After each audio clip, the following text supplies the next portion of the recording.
ayat 1. Theos adalah logos, tetapi dalam bahasa Indonesia logos adalah theos. Ini terbalik.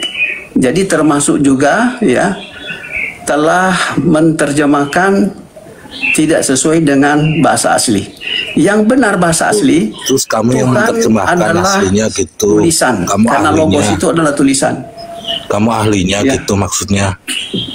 Saya mau tunjukkan bahwa logos itu adalah tulisan. Kita Ya melihat udah, bukan itu udah beda Pak. Bapak jangan Ya, ngomong logos itulah sebabnya tulisan. kita harus Tulisan itu rema, memilikinya skriptor, ada tuh. Kamu tuh berdasarkan masih mental logos kok tulisan itu ya, gimana? gini ya. Kita lihat pada Mengasumsikan Pak. Oke, ini perbedaan Dan agama logos orang itu dan udah rema. pakai bahasa Inggris aja coba. Kamu kan Coba, sekolah ini, bahasa ini. Inggris kan? Ini nih. Gak usah sok-sokan bisa bahasa Logos, Ibrani. Logos adalah firman tertulis. Saya Yunani. Logos, Lanjut. tolong dimujudkan dulu. Kalau pakai, Ini mengedukasi bukan hanya pada Edukasi individual. apa? Edukasi Tetapi apa? saya mengedukasi umat yang ada di bawah, ada seribu lebih, hampir 2000. Ini buat Dimute-kan. Muslim kalian pakai Logos. ChatGPT aja, AI lebih Sabar pintar daripada orang kok. yang Logos. Udah diam. Adalah firman tertulis, ya, firman tertulis. Sedangkan rema adalah firman yang diucapkan. Kamu pakai interlinear lagi dong. Interlinear Ya. kemana? Tadi pakai interlinear yang Oke, Yohanes 1 ayat saya tunjukkan 14. interlinernya. Oke, Kamu pakai tenang saja. beda-bedain gimana sih? Aduh, mau Jadi dengan jelas, tipu kau. ya, mari kita melihat interliner juga, oke? Mari kita melihat Yohanes pasal 1 ayat 1.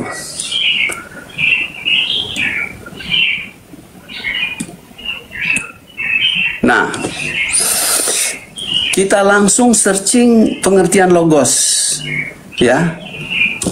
Nah, di sini adalah kata, ya, atau ini account, ini komunikasi, ya, atau doktrin. Mana Allahnya di sini? Bukan Allah berarti. Bukan, itu ajaran di sini. Nah, ajaran itu ada hubungan dengan tulisan. Doktrin itu yang ditulis. Iya.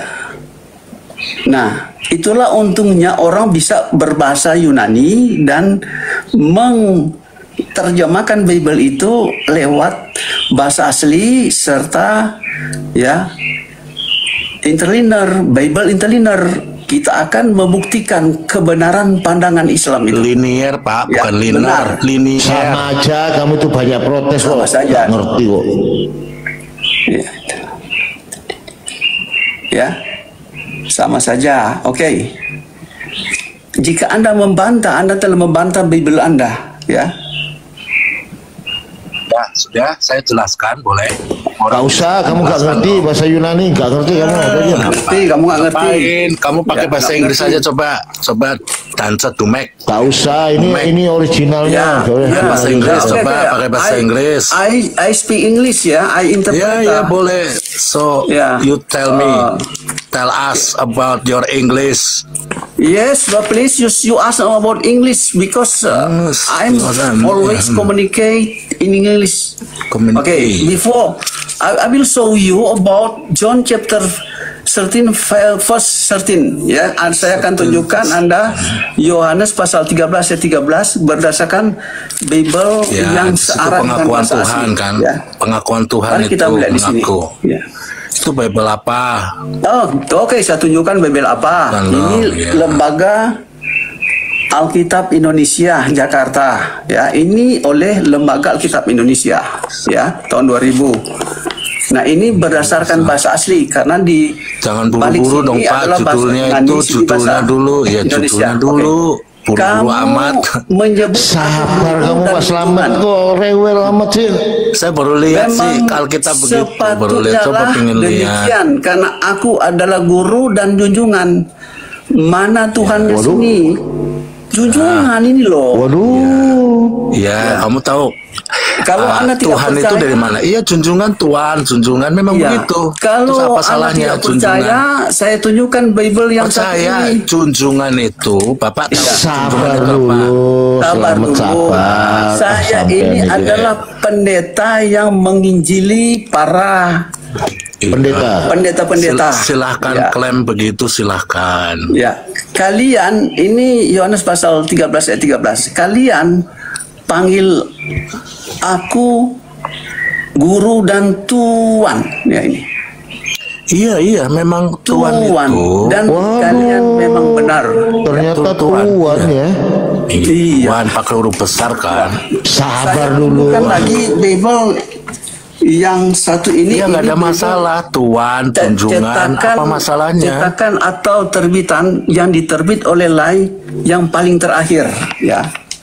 Saya akan tunjukkan Yohanes Iya, nggak pasal masalah, 4 Pak. ayat 19. Tuhan, junjungan nggak masalah.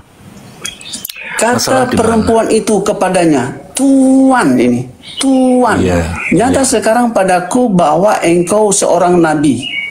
Seandainya ini saya roba Tuhan, akan Pangkat.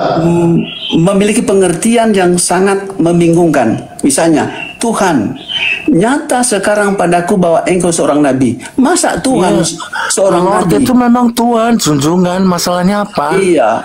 Kan cuma Seandainya kalian nih, Yesus Pak. itu Udah. anda anggap sang pencinta. Enggak ada yang Ya. di Kristen nggak ada Kenapa ngomong disebut Tuhan nabi? itu sang pencipta, Tuhan sang pencipta, Tuhan Ya. sang pencipta enggak. Ya, Yesus saya, sang pencipta ya, betul. Ya. menerangkan dengan benar. Sudah belum, Pak? Pandangan para Muslim itu, ya, Pandangan sudah akurat Oke. bahwa Ya Yesus boleh adalah pandangan utusan. ya. Oke, utusan. Oke. Tapi kenapa disebut rohullah dan kalimatullah, Pak? Utusan Alah, kamu siapa? jangan kesana Nah, nyolong dengarkan lah. dulu. Boleh lah. Masa Tapi nggak biarkan boleh? dia ngomong, biar saya Disinggung kok jawab. nggak boleh. Roh Allah bukan berarti Allah. Saya berikan contoh. Pedang saya bukan berarti saya itu adalah pedang. Tapi berasal dari Allah bukan, Pak? Roh Allah itu berasal dari Allah, bukan Allah sendiri.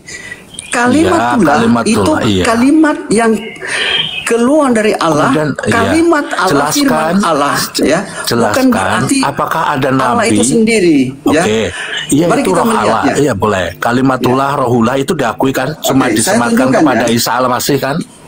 Kenapa cuma tunjukkan. disematkan kepada Isa Al-Masih, Pak? Saya tanya. Saya tunjukkan ya ini. Kenapa? kok kais-kais dari Rohullah, Al-Quran, ya? Kalimatullah, iya boleh lah. Ya. Kalian juga ngais-ngais tiap hari. Yesus yang penuh dengan Roh Kudus. Nah, Kembali itu dari juga ada Sungai di Yordan. kitabmu. Isa Al-Masih juga Lalu dipenuhi dengan dibawa oleh Roh ditemani Kudus. dengan Roh Kudus. Roh Yesus Kudus juga dipenuhi Roh ada. Kudus. Kalau Iya. dipenuhi Roh Kudus berarti dia adalah manusia. Ya, enggak Seperti juga pada lah. Kisah pasal 2 ayat Dipenuhi 4, kok orang Roh Kudus percaya kok dipenuhi Roh manusia. Kudus. Ya. Sekali lagi, Tidak. kalau Yesus Oke. adalah Tuhan sesembahan Anda, dia tidak perlu dipenuhi Roh Kudus. Tapi di sini Yesus dipenuhi Roh Kudus, sama dengan Anda juga boleh dikatakan Oke. penuh dengan Roh Kudus. Sekarang Bapak baca di Kejadian 1 ayat 1 sampai 3, Pak. Buset dalam kejadian kejadian. Harus berasal dari situ, baca di situ. Katanya dia Oke. kan pendeta, mestinya ngerti lah. Oke, saya ikuti Anda. Pada mulanya Allah menciptakan langit dan bumi. Jadi pencipta langit dan bumi Allah. adalah Allah. Iya. Pada mulanya ini tidak ada Yesus Ya, di terus sini. terus. Oke. Terus. Bumi belum berbentuk dan kosong, gelap gulita, meliputi samudra semesta. Dan Roh Allah, melayang-layang Roh di atas Roh Allah melayang-layang di atas permukaan. Roh Allah itu siapa? Itu ada hubungan dengan ruah, ya. Iya, Roh Dan Allah. roh ada hubungan dengan Berasal dari angin. mana? Roh Ya, Allah itu oke. berasal dari mana? Roh Allah itu Allah bukan? Bukan roh itu Bukan. ruah itu Roh angin. Allah, Sebentar. Allah bukan. Ya, Masa ayat yang roh ketiga. melayang-layang roh Roh Allah? Allah bukan. Berfirmanlah Allah. Jadi di sini berfirmanlah Firman Allah. bukan Yesus yang berfirman. Kata siapa? Berfirmanlah Allah, bukan Yesus. Firman Allah itu Allah bukan. Yang berfirman firman Allah itu Allah bukan, Pak. Roh Allah itu Allah Berfirmanlah bukan? Allah. Nah, Iya.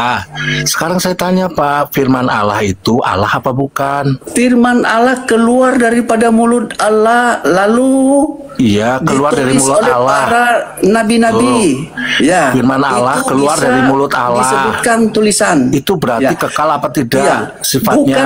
Bukan berarti firman Firman Allah Allah, keluar dari bukan Allah, Allah. dan Allah sendiri. Oh, bukan Tetapi keluar dari di Allah, sini gimana sih? pengertiannya Firman Allah jelas-jelas keluar dari Allah kok, menciptakan, gimana? ya, bukan campur tangan Allah manusia menciptakan atau apa? Di Yesus situ atau firman malaikat. Allah. Firman Allah yang Ini- justru menciptakan, Pak. Maka Iya. jadilah terang. Firman Iya, Allah tetapi itu yang di sini menciptakan. tidak disebutkan Yesus.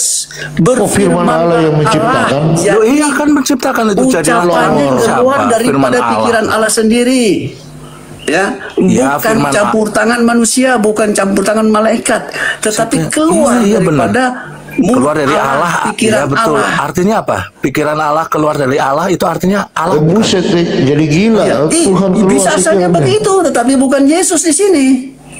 Oke, Mana Yesus ini yang sudah disebut? paham ya, itu Bukan sudah ya? paham Bapak ya, firman Allah. Bapak tadi kan sudah bacain di Yohanes 1 ayat 14, dan firman itu telah menjadi manusia. Di ayat 1, Ya. Yohanes 1 ayat 1, pada mulanya adalah firman, ini firman itu. Pada mulanya adalah Saya firman, firman sudah itu sampaikan, bersama-sama dengan kata Allah, dan firman kata itu adalah menjadi Allah. bahasa Yunani egeneto, bukan berarti Pada menjadi. mulanya adalah Oke. firman, firman itu bersama-sama dengan Allah, dan firman itu adalah Allah. Kemudian ayat 14-nya, firman itu telah menjadi manusia dan diam di antara kita, dan kita telah melihat kemuliaannya. Paham ya Pak yang ya di situ? yang diberikan Yaitu kemuliaan yang diberikan kepadanya sebagai anak tunggal Bapa, penuh dengan kasih karunia dan kebenaran. Ya. Masa Siapa yang memberikan? Ternyata Iya, dia firman menerima Allah kemuliaan. itu. Ya, Dia termasuk punya- firman dia terimanya. Iyalah, penuh Nah, kemuliaan inilah, lah. ya. Dia Allah sendiri. Ini Loh, kata Yesus itu, ya, saya kasih tahu Pak. Logos Firman sampai Allah. Geneto. Nah, Bapak ini lalu masih di sini disebutkan firman itu menjadi daging. Kata menjadi bahasa Yunani, ya, saya lihat pada strong number-nya, ternyata di sini Bapak kan pintar bahasa Inggris. Nah, di sini arise. Arise artinya nampak atau muncul. Artinya firman itu nampak kepada Jadi artinya Yesus. begini Pak. Di assembler, Ya, dipasang. ya. Artinya di sini firman Pak. itu diberikan kepada Yesus berdasarkan Yohanes pasal 1 ayat 14 ini. Mari kita membaca keseluruhan. Jangan coba baca bagian A-nya, ya. Oke.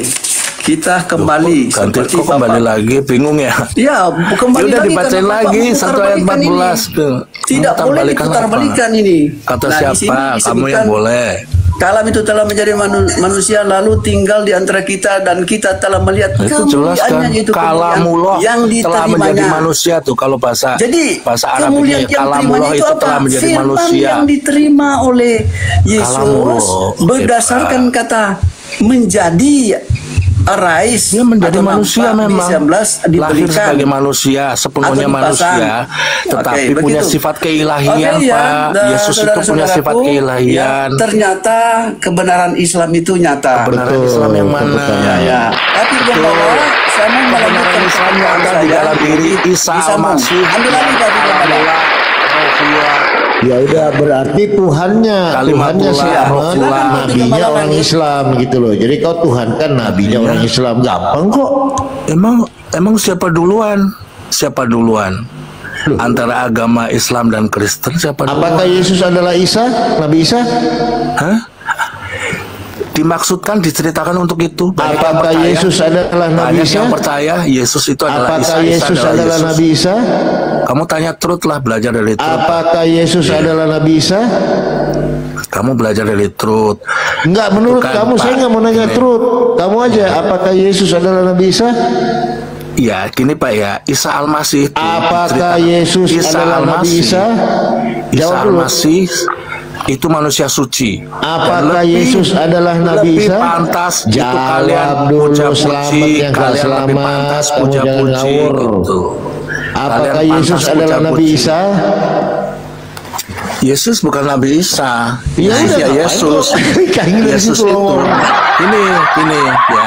Nah, maaf ya. Quran Anda itu terbit 600 tahun setelah kejadian tentang Alah, Yesus. kayak bener aja kita tahu Ceritanya itu mirip-mirip, Pak. Jadi Enggak, siapa saya kalau nanya, mirip-mirip? kalau Yesus Ceritanya bukan itu Nabi Isa, mirip-mirip. kenapa kau kain-kain di situ kalau mula? Kenapa? Ngapain? Lah memang itu di tempatmu itu ada. Ya kalian kan selalu menanyakan kenapa sih Yesus itu, siapa Yesus itu. Kamu pelajarin dulu tentang Isa Al-Masih. Kenapa disebut Kalamullah, Rohullah. Mau dia kalau mula, roh mula, tidak Iya. ada masalah bagi Dia kami. manusia suci. Dia manusia suci. Kenapa kamu? Ya sudah, berarti Nabi Kenapa Isa kamu- manusia suci, Ya, tapi dia kenapa cuma kamu- Nabi kenapa utusan kamu- Tuhan. Kau jadi Tuhan kan nongor. Gimana sih kau? Dia punya sifat keilahian. Dia Mau bisa dia mau menciptakan sifat burung kan di keilahian, kamu. mau dia sifat apa, tetap dia adalah Dia utusan bisa Tuhan. menyembuhkan orang mati, Nah, itu membangkitkan dokter orang mati, banyak kok. orang sakit. Itu banyak. Oh, membangkitkan Banyak, orang dokter. mati kok banyak gimana? Banyak. Coba tunjukkan di mana membangkitkan orang mati. Oke, Paulus bisa. Ya Paulus kan dari kemuliaannya Allah Bapa setelah percaya kepada Yesus. Yesus Setelah membangkitkan menjadi murid Lazarus, Yesus. setelah itu dia berdoa. Maksudnya gimana? Loh, waktu dia habis selesai membangkitkan Lazarus, dia berdoa kepada Bapa. Lah terus masalahmu di mana? Nah, oke, apa bedanya dengan Paulus? Nah, iya masalahmu bagaimana? Elia membangkitkan, Elisa juga membangkitkan. Lah, terus kenapa kau nggak Tuhan Iya, kan? kenapa?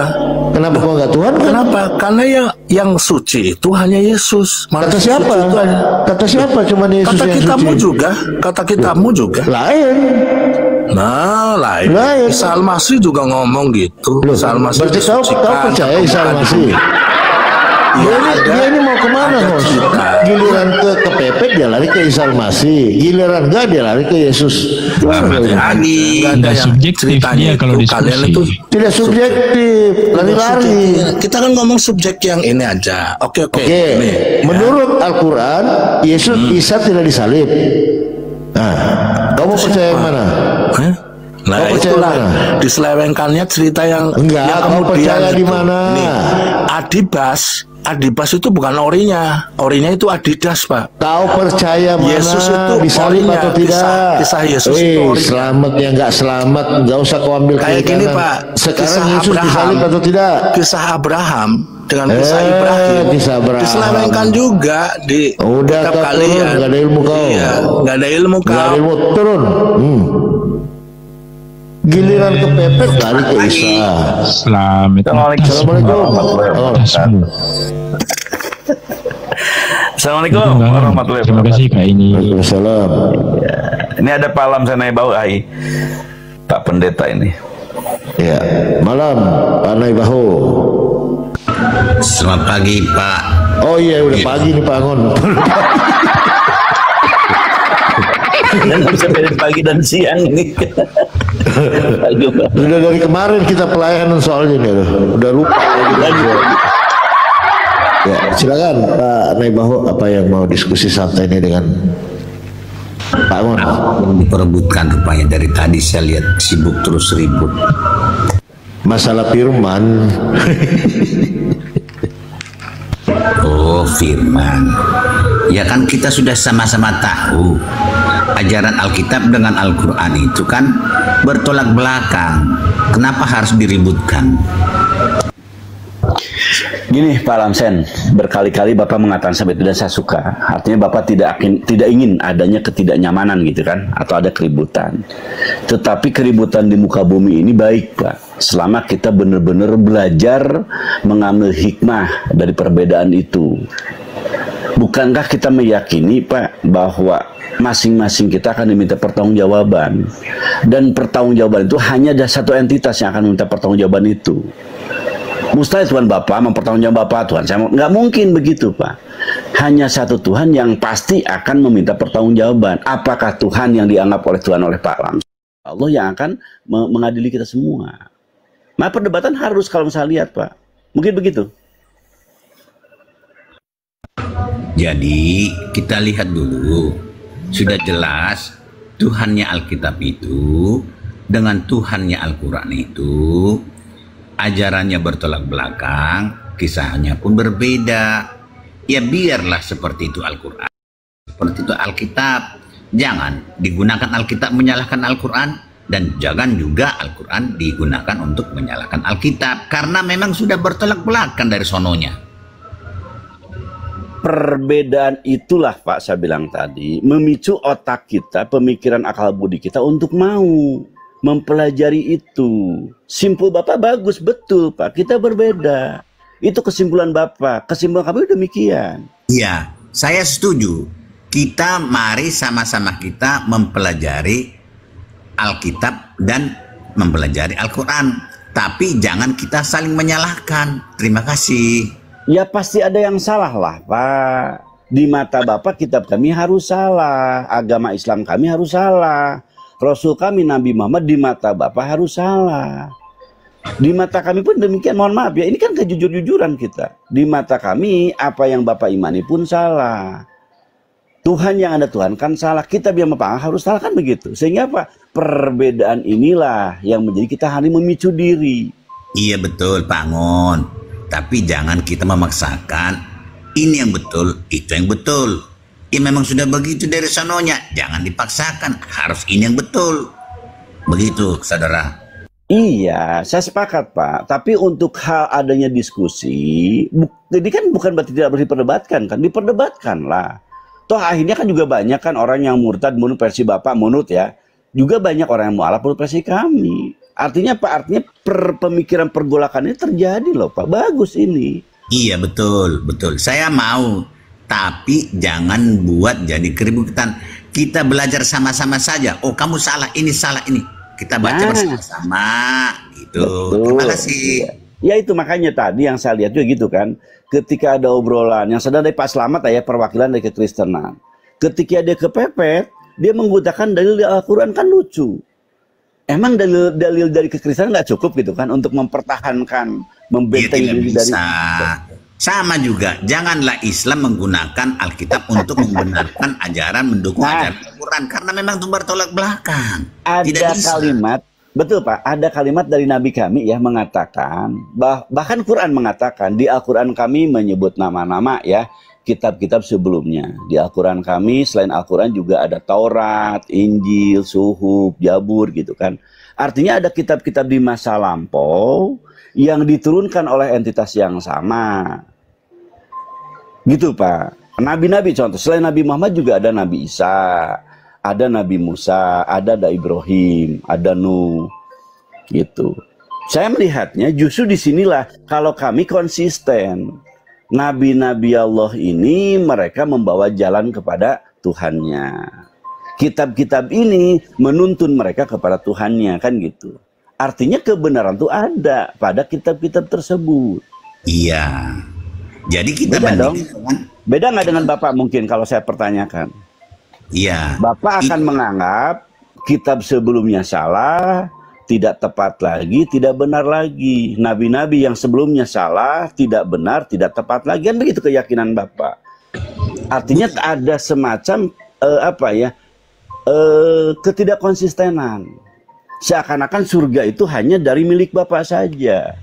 Orang-orang di sebelumnya nggak ada surga. Kan itu kalimat yang tidak tepat Pak. Bagaimana Allah, Tuhan semesta alam ini gitu kan, memberikan surga hanya kepada komunitas tertentu saja. Itu mencederai akal loh Pak. Begini Pak, jangan langsung menuduh teman. Padahal saya tidak berpikir seperti itu. Langsung Bapak mengatakan seperti itu. Coba dulu kita belajar bersama saja. Jangan menuduh, jangan mengajarkan dulu. Oh begini ceritanya ini, begini ceritanya, begini mengatakan. Begitu bagusnya Pak. Terima kasih Pak Angon. Baik. Halo, silakan. Siapa yang mau bicara? Lanjut. Segera bicara. Jadi gini Pak, saya mungkin terlalu berani menyimpulkan, tapi itu juga akan jadi keyakinan dan akan dibenarkan oleh Bapak kan. Kalau saya melihat dari pernyataan Bapak sendiri, dan secara umum lah ya, kita juga berdebatkan bukan cuma sehari Pak ya. Banyak waktu yang telah kita lalui dan kita banyak perdebatan. Dan sekarang juga generasi dari kekristenan banyak loh Pak, ya kan, yang mewakili itu. Saya pikir ini baik, bagus. Nah yang saya dengar dari narasi mereka seperti itu. Jadi yang membawa kebenaran itu hanya baginda Yesus. Dialah jalan, dia kesabakan begitu. Artinya menganggap atau menyimpulkan bahwasanya orang-orang terdahulu di masa sebelum baginda Yesus itu dipersalahkan. Bahkan salah.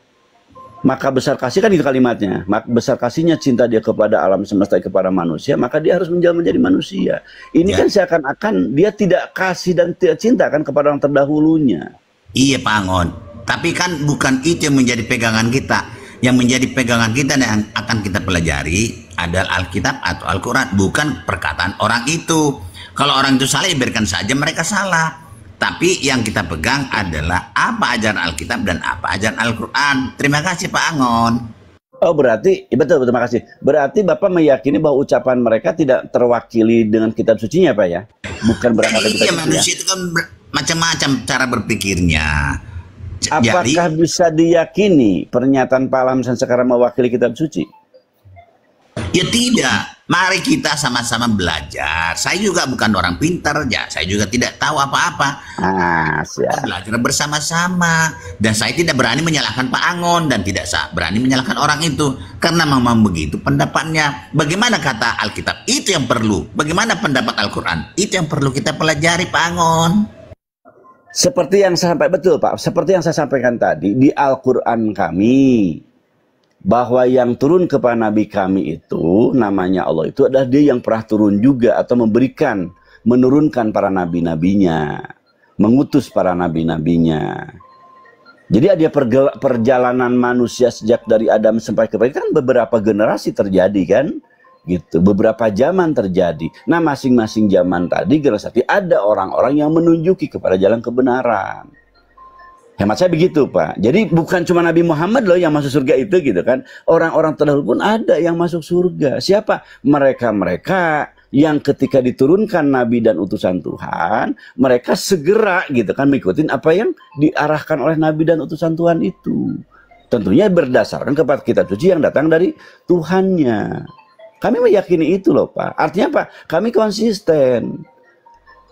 Ini yang saya bilang tadi, kami konsisten dengan apa yang diterima, apa yang dijalankan oleh para nabi-nabi Allah. Nah sekarang bandingkan mungkin, silakan Bapak narasikan kepada kami. Bukankah Bapak menolak ada Nabi Muhammad? Tentu kan, Bapak juga saya lihat ada penolakan terhadap konsep-konsep nabi-nabi sebelumnya. Bahkan banyak cerita nabi-nabi di masa lampau yang diceritakan. Jangan dulu menceritakan tentang diri saya Pak Mangun. Saya itu memang orang salah. Ya, udah jelas saya salah, jangan disalah-salahkan terus. Yang perlu kita pelajari adalah Alkitab saya itu apa ajarannya begitu. Memang saya orang salah, tidak benar. Ya kan? Yang Alkitab aja yang perlu. Kalau Alkitab sudah benar, mari kita ikuti. Kalau Al-Quran yang benar, mari kita ikuti. Begitu. Jangan saya menjadi patokan Pak Ango. Memang saya orang salah dan tidak benar. Ketika saya membacakan, menukilkan, ya kan menjelaskan apa-apa yang hari ini jadi keyakinan bahkan tertulis kita Bapak kan saya bilang itu kan yang realitanya kan, itu yang bisa saya simpulkan. Gitu loh Pak. Maka Nabi Muhammad itu dengan jelas mengkoreksi, meluruskan apa-apa yang kemudian salah dari orang-orang setelah nabinya meninggal dunia atau tidak ada di antara mereka. Kita lihat Pak ya, kalau saya melihatnya begini, bukankah kehadiran Nabi Muhammad itu datang ketika melihat suatu kondisi yang disebut jahiliyah. Manusia tidak lagi tertuntun, teratur oleh aturan Tuhan. Pemabukan ada, perjudian, perzinahan kan gitu ya. Bahkan manusia mungkin cenderung memanusiakan menganggap Tuhan yang bukan Tuhan atau menuhankan berhala.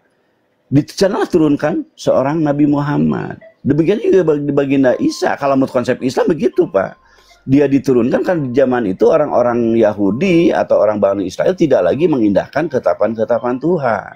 Yang dulu udah ada ketetapan Tuhan di masa Musa. Itu menurut Al-Quran. Itu menurut Al-Quran. Bapak kan nggak mau kata saya nyebrang. Iya, itu menurut Al-Quran. Jadi bagaimana menurut Alkitab? Apakah itu tujuannya? Kan begitu kita bandingkan maksud saya. Saya tidak mau menyalahkan. Saya tidak mau menyalahkan. Iya, betul. Nah, sekarang Bapak mungkin mengeksplor. Silakan bagaimana menurut Alkitab? Apakah kehadiran para nabi-nabi sebelumnya diperkatakan salah kalau tidak Yesus yang turun? Kan begitu. Silakan Bapak jelaskan. Terima kasih Pak Angon. Jadi, makanya saya katakan dari semula, ajaran Alkitab dengan ajaran Al-Quran itu bertolak belakang. Alkitab itu membawa berita, bukan mengajari manusia, bukan.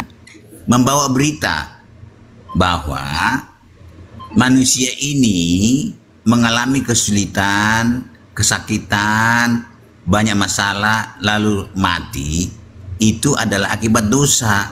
Maka Tuhan akan menghilangkan akibat dosa itu dengan caranya sendiri. Dan inilah yang perlu dipelajari dalam Alkitab. Jadi bukan untuk mengajari manusia harus begini, bukan.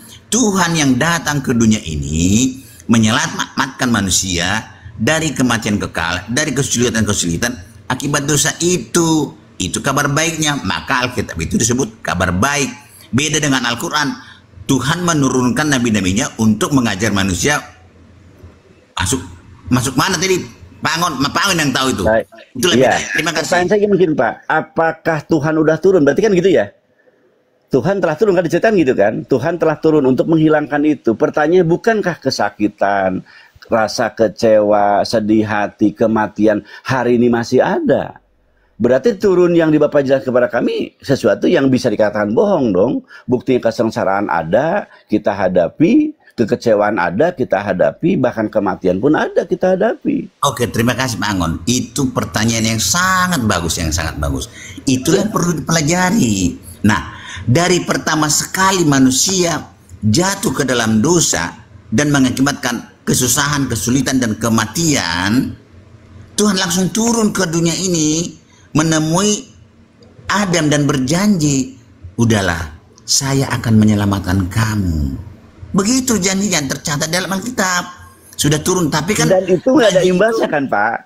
Makanya Pak Angon, makanya Alkitab kami itu terbagi dua, janji perjanjian lama dan perjanjian baru. Iya, jadi imbasnya nggak ada sering Pak. Datang ke dunia ini untuk bertemu dengan manusia dalam rangka keselamatan manusia. Begitu Pak Angon. Pertanyaannya, imbas dari dari niat itu tidak ada imbasnya, hasil karyanya tuh tidak kelihatan. Seperti saya bilang tadi, sebentar, hari ini Pak Lamsen, sebentar Bapak tadi panjang, saya sedikit aja. Bapak menyatakan kepada kami kesedihan, kesengsaraan dengan turunnya Tuhan, kan itu untuk itu kan. Ternyata realitanya 2000 tahun kemudian hari ini kita melihat ada kesengsaraan, ada ketidaknyamanan, bahkan kematian pun ada. Kemarin kakek saya meninggal dunia, nenek saya meninggal dunia. Terima kasih Pak, saya udah ngerti. Artinya kan, ada ketidaksinkronan antara Tuhan turun katanya untuk mengentaskan itu, tapi tidak terentaskan. Kasih berarti waktu bohong dong. Untuk menjawab ya. Begini Pak Angon, makanya belum, namanya janji itu kan belum terlaksana. Makanya Alkitab itu terbagi dua, perjanjian lama dan perjanjian baru. Nah, perjanjian baru belum dipenuhi. Makanya manusia sampai saat ini masih sakit, menderita. Baru dia berjanji apa? Saya akan datang kembali ke dunia ini untuk menjemput kamu yang percaya. Barang siapa yang percaya akan saya angkat ke surga. Nantilah di surga, kematian dan segala kesulitan dunia ini tidak lagi di surga. Dan 1000 tahun di surga nanti akan turun ke dunia ini setelah selesai permasalahan-permasalahan dunia diperbaiki oleh Tuhan. Tuhan itu memperbaiki kondisi dunia ini. Itu cerita Alkitab saya. Sampai sekarang kan belum terasa karena janji itu belum terpenuhi Pak Angon. Terima kasih Pak Angon. Itu Pak pertanyaan kami. Tuhannya telah turun. Dia turun untuk mengentaskan. Sebentar, saya belum selesai atuh Bang. Jangan, biasa aja Pak. Kita udah lama loh Pak. Kita bisa bergantian, ya kan? Bapak mengatakan perjanjian lama, perjanjian baru. Saya belum masuk ke sana. Yang saya lihat hasil nyata dari apa yang diinginkan oleh Tuhan tidak kita sama-sama lihat. Bahkan Bapak berjanji lagi kan akan turun kedua kalinya. Lah terus kemarin turun untuk apa kan gitu? Hanya mengabarkan saja. Sementara dia udah turun. Nah sekarang analisa kami begini Pak, analisa kami ya. Saya nih analisanya. Kalau saja ini demikian aja bahwa dia benar-benar Tuhan telah turun, ini mencederai akal logika yang kita miliki. Pak, udah ada ribuan bukan jutaan orang yang telah hidup dan kemudian diwafatkan atau mati mereka. Ya, makanya tunggulah Pak Angon, jangan langsung ambil keputusan. Bagaimana sih ceritanya kan begitu seharusnya. Mari saya jelaskan kembali.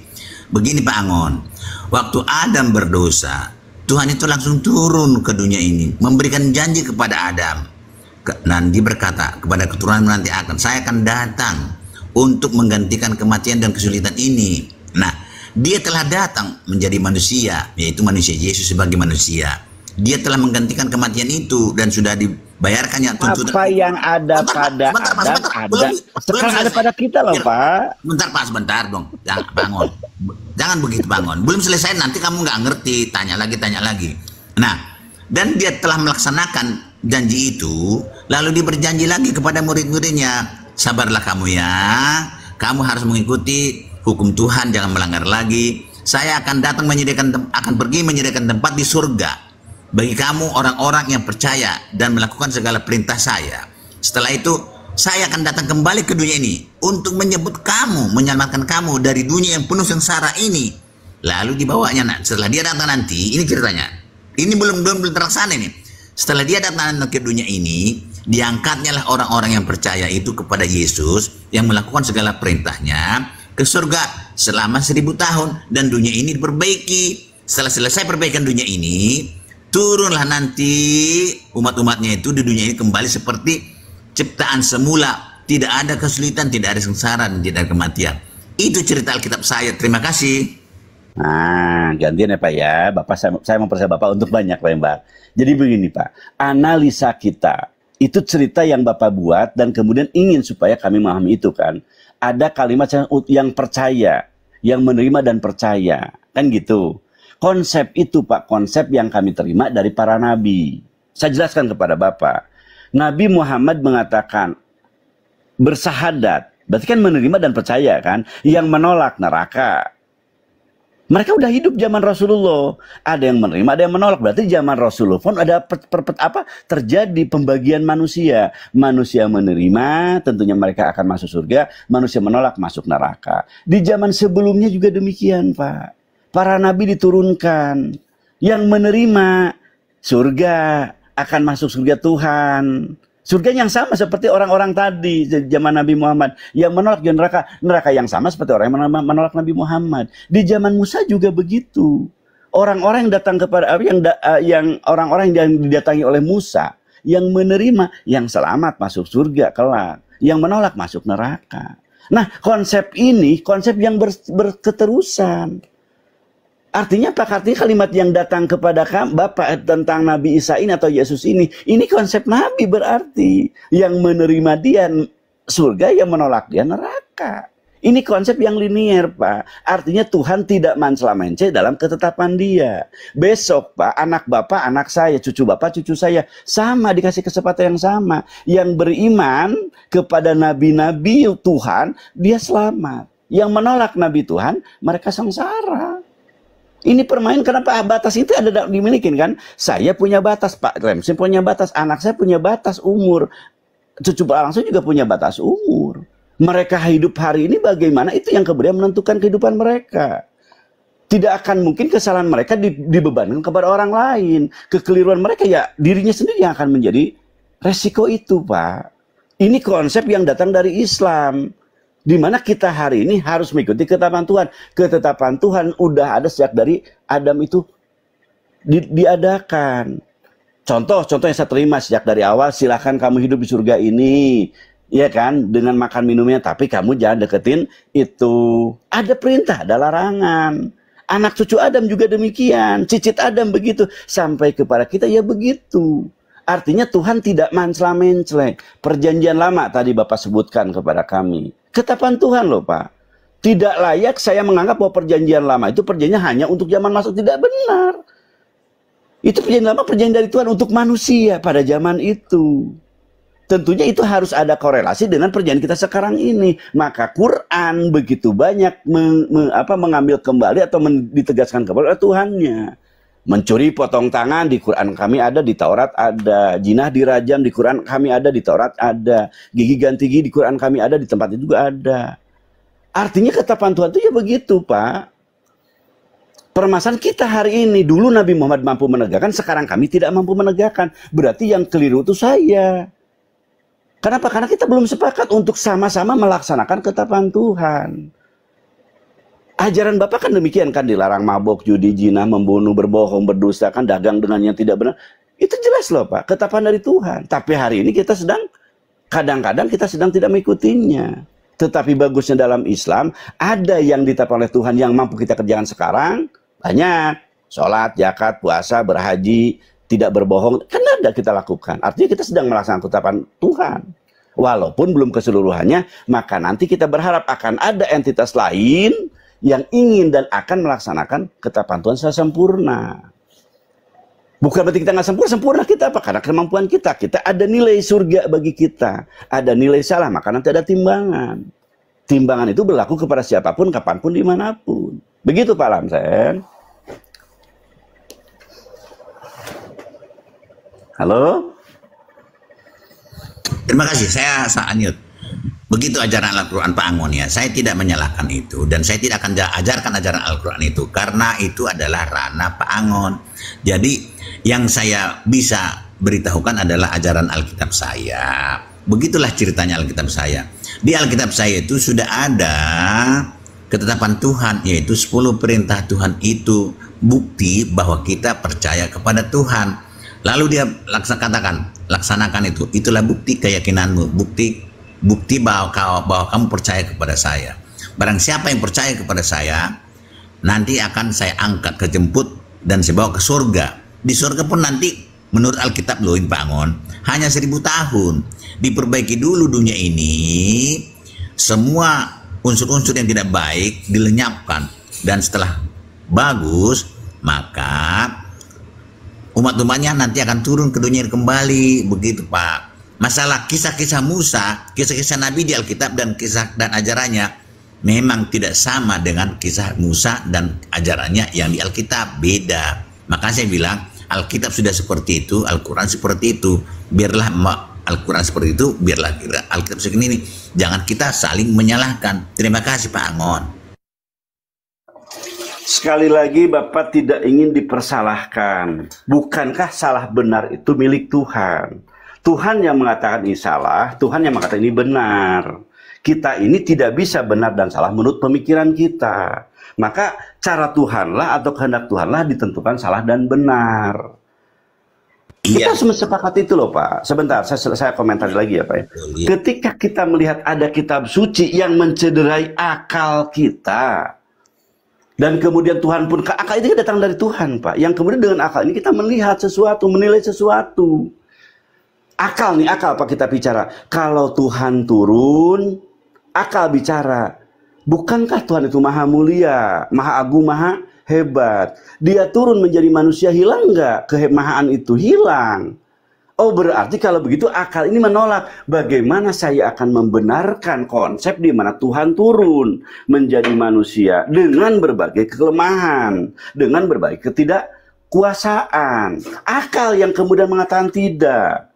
Akal juga kemudian menilai, wahai Tuhan, kalau engkau benar-benar Tuhan turun ke muka bumi ini, bagaimana nasib mereka-mereka yang waktu itu tidak melihat engkau, tidak mengetahui engkau turun. Dan kita tahu ada cerita Fir'aun. Fir'aun itu sosok manusia yang mengaku dirinya Tuhan. Dan kita sebab Fir'aun itu salah. Kenapa dipersalahkan menurut konsep? Ya nggak boleh salah dong kalau menurut konsep Kristen. Kenapa? Karena Tuhan belum turun. Dan tidak pantas Fir'aun masuk neraka. Kenapa? Karena dia maha Tuhan, karena belum ada Tuhannya. Sementara di keyakinan kita mau bahwa Fir'aun salah. Kenapa disalahkan? Kan gitu. Oke, itu yang kemudian nilai-nilai itu yang kemudian mencederai akal budi kita, yang kemudian menilai, oh ini gimana bisa ada konsep Tuhan turun dengan berbagai kelemahan. Kembali ke Islam Pak. Islam tidak menolak kehadiran baginda ini. Kami sebut dia utusan Tuhan, kami sebut dia Nabi Tuhan. Yang turun tidak berbeda seperti Nabi Muhammad, tugas dan kewajibannya, misi-misinya. Yang tidak berbeda dengan Musa, visi-misinya. Datang kepada satu kaum, ya. Panjang, nanti beda mengelenceng lagi, nanti masalah akal kan tadi. Ya, silakan. Nah, saya sambil bikin kopi, Pak. Oke, terima kasih Pak Angon. Jadi kita ini sedikit-sedikit saja, jangan terlalu panjang-panjang. Begini Pak, tercatat di Alkitab saya, rancangan Allah, rancangan Tuhan bukanlah rancangan manusia. Bagaikan langit dan bumi jauhnya perbedaan rancangan pemikiran Allah dan manusia. Jadi orang manusia ini bukan termasuk Islam ya, manusia Kristen atau pengikut Alkitab dilarang menggunakan akalnya. Akal Tuhan yang harus dipakai, pemahaman Tuhan yang harus kita gunakan, bukan akal manusia, karena akal manusia terbatas, tidak bisa menjangkau rencana dan pekerjaan Tuhan, tidak bisa menjangkau. Itu bedanya Al-Quran dengan Alkitab. Terima kasih. Saya ulang lagi, Bapak tidak menyertakan akal ya Pak ya dalam berkeagamaan. Tidak, akal kami itu digunakan hanya untuk bagaimana cara kita untuk mensejahterakan, untuk memudahkan kehidupan manusia, bukan untuk memikirkan rencana-rencana pekerjaan Tuhan dan fisik-fisik Tuhan. Akal manusia tidak mampu memahami itu. Itu menurut Alkitab. Terima kasih. Tuh teman-teman, mohon maaf. Jadi kita hari berbicara panjang lebar dari tadi, ternyata akal yang ada pada kita tidak disertakan oleh Pak Lamsen dan teman-teman kekristenan. Atau seakan-akan dibunuh atau dihilangkannya akal itu untuk kemudian mampu mencerna apa dan maksud dari tujuan Tuhan. Akal Ketika manusia, kita... menurut Alkitab, Pak? Sebentar Pak, jelas, saya jelaskan. Menurut Alkitab, akal dan logika manusia tidak mampu memahami rancangan Tuhan, rencana pekerjaan Tuhan, dan membahas fisik Tuhan kami itu tidak bisa, karena itu maha ajaib. Akal Tuhan yang bekerja, bukan akal manusia dalam hal keselamatan. Beda, akal manusia dipakai hanya untuk bagaimana caranya supaya hidup manusia hidup sejahtera, baik dan mudah. Itu. Terima kasih Pak Angon. Dengan akal kita bisa melihat benar salah. Dengan akal kita bisa menjelaskan baik buruk. Dengan akal kita bisa indah dan jelek. Dengan akal. Pantas tidak pantas dengan akal. Kalau kita hari tidak menggunakan akal ini untuk kemudian bisa menerima Tuhan, menjelaskan tentang Tuhan, ya gimana bisa? Saya jelaskan kepada Bapak, Pak, tentang Tuhan yang kami bisa sertakan dengan akal. Saya tidak bantah itu. Saya tidak bantah itu. Tapi ini itu menurut Al-Quran kan. Tapi menurut Alkitab tidak.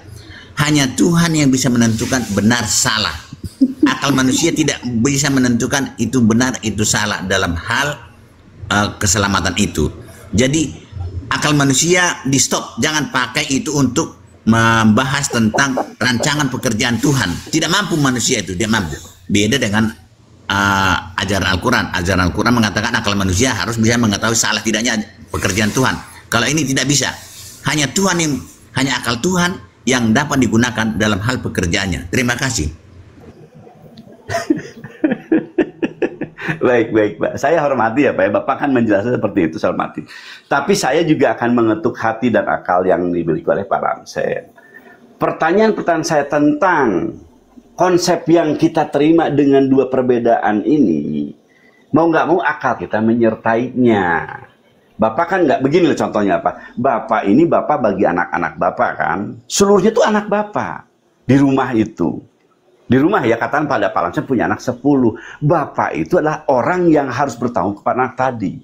Tiba-tiba Bapak datang dengan konsep bahwa yuk yang percaya kepada saya adalah Bapak kamu akan masuk surga. Yang tidak percaya bahwa saya Bapak kamu akan masuk neraka. Itu akal kan nggak bisa nerima.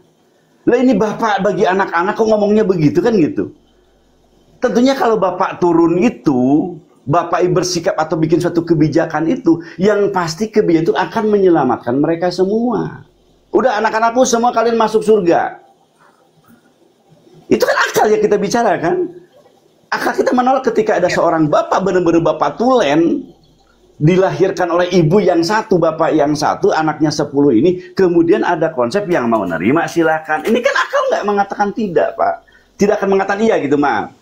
Saya akan menolak konsep di mana dia datang justru tidak untuk penyelamatan kita anaknya semua. Bukankah gini loh Pak Lamsen, kami ini umat manusia loh Pak. Bapak juga manusia. Yang menciptakan saya itu bukan Tuhan saya. Yang menciptakan Tuhan Pak Lamsen. Yang menciptakan Pak Lamsen itu Tuhan Pak Lamsen. Tuhan itu satu Pak. Begitu Pak Angon. Begitulah ajaran Alkitab. Salah atau tidak salah, itu terserah Pak Angon. Tapi itulah ajaran Alkitab saya. Akal manusia tidak mampu memahami rancangan pekerjaan Tuhan. Hanya Tuhan yang tahu. Dan Tuhan yang tahu bagaimana fisiknya, bagaimana bentuk badannya, bagaimana rencananya kepada manusia. manusia tidak mampu memahami pekerjaan Tuhan. Akal saya tidak mampu. Beda dengan Al-Quran kan. Al-Quran itu disuruh akalnya untuk memahami pekerjaan Tuhan. Bagaimana menyalah-nyalahkan pekerjaan Tuhan. Ya kan? Kalau kami tidak bisa, Pak. Jadi akal manusia itu hanya digunakan untuk bagaimana supaya manusia hidup sejahtera, memenuhi kehidupannya dengan mudah. Begitu Pak, beda. Jadi itu kalau Bapak mau ketawa terserah. Bapak tidak terima pakai akalnya karena pakai akalnya. Saya terima ini karena saya tidak menggunakan akal saya tentang bagaimana pekerjaan Tuhan untuk manusia. Terima kasih Pak Angon. Iya, nggak apa-apa Pak. Saya senyum itu gini loh Pak, karena ada gitu kan, agama di dalamnya tidak menyertakan akal. Padahal kalau kita mau jujur, Bapak memilih kekristenan pun gitu kan atas dasar pilihan Bapak. Pilihan itu juga menyertakan akal. Ah, saya suka dengan yang ini. Ah, saya nggak suka dengan yang itu. Iya, itu akal loh Pak. Hanya sebatas itu. Hanya sebatas. Dan otak dan logika saya tidak mampu menyalahkan dan membenarkan pekerjaan Tuhan. Terima kasih. Hanya sebatas itu. Karena belum terbiasa. Bapak telah menutup cara-cara paradigma berpikir itu. Saya hormatin, tapi saya izinkan saya membuka cara wawasan itu. Akal ini penentu loh Pak. Bahagianya kita karena kita punya akal. Celakanya kita karena punya akal. Kelak akal ini kan kita bawa sampai kepada, walaupun kita mati, akal ini nggak bakalan bisa dilepas. Ruh ini kan, akal itu bersama ruh kita Pak. Dan ini akan diminta pertanggungjawaban oleh Tuhan alam semesta kita. Nah sekarang saya katakan kepada Bapak, akal ini mengatakan bahwasanya hanya satu-satunya Tuhan yang telah menciptakan kita semua. Kalau hari ini kami mengklaim kita punya akal, Bapak pun punya akal. Perbedaannya adalah keinginan atau kemampuan untuk kita untuk menyertakan akal itu. Iya Pak. Itu kan cara berpikirnya Pak Angon. Tapi kalau kami hanya pasrah kepada kuasa Tuhan, karena Tuhan maha ajaib, tidak mampu otak dan logika manusia memahami itu. Contoh lah ya, cara Tuhan untuk menyelamatkan manusia itu. Dia kok bisa datang ke dunia sebagai manusia? Bagaimana caranya itu kan kita nggak ngerti. Bagaimana cara Tuhan menciptakan langit dan bumi dan segala isinya kan tidak mengerti. Kan tidak masuk akal pekerjaan Tuhan itu. Tidak bisa diterima oleh akal. Makanya Tuhan berkata, akalmu itu tidak bisa tidak sama dengan akal Tuhan bagaikan langit dan bumi. Makanya akal Tuhan yang berjalan, bukan akal manusia menurut Alkitab. Terima kasih. Ada waktunya untuk hal-hal tentang kebagaimanaan Tuhan menciptakan alam semesta. Akal ini nggak nyampe, itu betul Pak. Saya betulkan itu. Saya nggak tahu bagaimana Tuhan menciptakan matahari yang begitu panasnya itu. Saya nggak tahu bagaimana akal ini, bagaimana saya mengasumsikan ya, menganggap bagaimana Tuhan menciptakan alam semesta ini. Matahari yang panas, bulan yang ternyata bisa mengeluarkan cahaya, belum lagi planet itu dan ini. Bahkan Bapak sebagai orang yang pernah di laut ya, mengetahui itu semua. Bagaimana laut itu ada, bagaimana terjadinya ombak, itu kan ada penjelasan. Saya mengajak itu loh Pak. Artinya apa? Artinya ketika ada ketetapan kepada Tuhan, ada yang mampu kita cerna, ada yang nggak kita mampu cerna. Yang kita cerna adalah nilai-nilai yang kemudian yang disebutkan oleh suatu kitab suci. Ada penjelasan, dia turun ke muka bumi. Kan akal ini mengatakan, bukankah Tuhan ini maha besar, maha agung, maha mulia?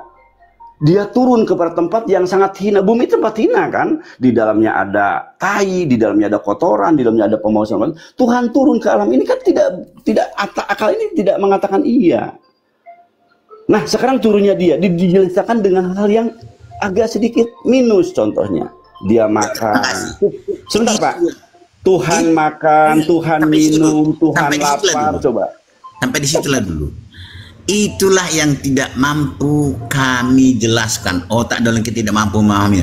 Orang yang misalnya yang maha kuasa, maha mulia, kok mampu datang ke tempat jorok, kotor, banyak tai, apa segala macam di dunia ini, banyak dosa, kok dia mau? Tidak masuk akal. Karena pekerjaan Tuhan kami itu hal-hal yang tidak masuk akal manusia. Itu yang dimaksud oleh Tuhan itu. Jadi tidak mampu akal dan logika manusia menerima itu. Masa orang mulia, orang terhormat, Tuhan yang maha kuasa, kok datang ke dunia menjadi terhina? Ini yang tidak masuk akal itu. Makanya jangan gunakan akalmu, katanya kepada kami. Terima kasih Pak Angon. Akal ini membenarkan bahwa alam semesta ini diadakan oleh Dia yang hebat. Akal nih Pak. Kita akui bahwa alam ini diciptakan oleh Tuhan. Akal ini membenarkan bahwa apapun hari ini yang terjadi pada kehidupan alam semesta ini Dia yang mengatur. Akal ini membenarkan Pak. Nah kita bicara tentang Tuhan yang maha hebat ini. Kita tentunya tidak boleh sembarangan menyebut Dia, memberikan sifat-sifat yang ada pada Dia. Kalau Dia agung, mulia, tinggi, dan terhormat dan hebat ini, kemudian kita menerima bahwa Dia hina. Dia kecil. Iya. Terima kasih Pak Amon. Inilah sebentar Pak. Jangan terlalu banyak. Sini kita ya. Saya kisi-kisinya saja. Itulah yang herannya juga saya, bingungnya saya. Kenapa Tuhan saya yang begitu mulia, sangat rendah hati, memberikan contoh kepada saya. Walaupun saya misalnya kaya, jadi orang terhormat, jangan sombong itu. Jadi Tuhan saya adalah Tuhan yang tidak sombong, sangat rendah hati. Rela mau datang ke dunia ini, kerelaan loh itu. Itulah keajaiban. Kerelaan itu keajaiban itu, ajaib. Rela Dia datang ke dunia yang banyak jorok-jorok ini, dosa ini. Kok mau? Contohlah dulu pernah orang ya, Jokowi misalnya, presiden. Kok mau turun ke gorong-gorong? Nah itu kan orang heran. Loh hebat ya, seorang presiden terhormat datang gorong-gorong. Kira-kira seperti itulah herannya kami kepada Tuhan kami.